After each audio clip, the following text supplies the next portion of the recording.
Magandang araw po. Ito po muli si Kuya Maruso Yano, ang pong National Advisor ng Kabataan kontra Droga at Terorismo. Ngayon pong araw ay masaya po natin inuulat sa inyo.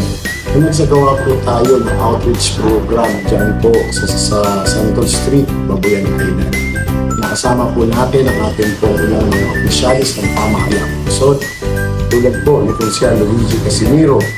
Nandiyan din po ang ating pong Barangay Kagawad, si Kagawad Tony Garcia. Mag-isa rin po sa atin ang chairman ng Presidium Taogama Las Piñas, si Chairman Maki Saito. Nandiyan din po ang presidente ng BF Resort, si President Yuan Toralbalia. Siyempre, nakikisa rin po sa atin ang mga civic organization tulad po ng Maharlika City po at National Good Samaritan Civic Action and Radio Group.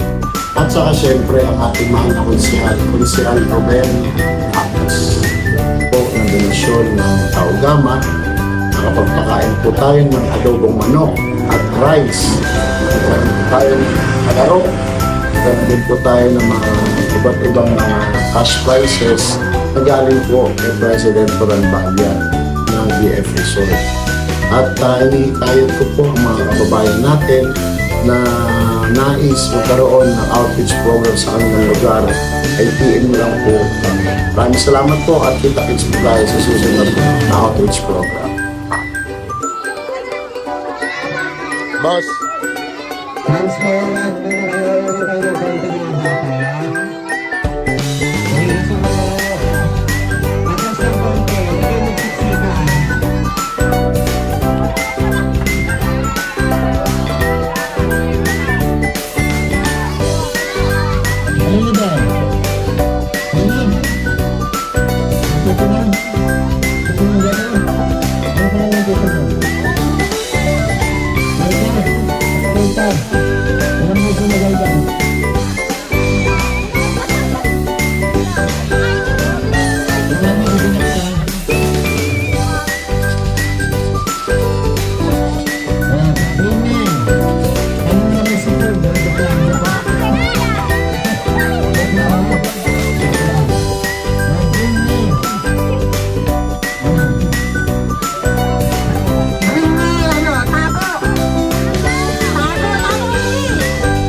ako po si Michelle Gumabaw, Ambassadress ng Kabataan kontra Droga at Terorismo.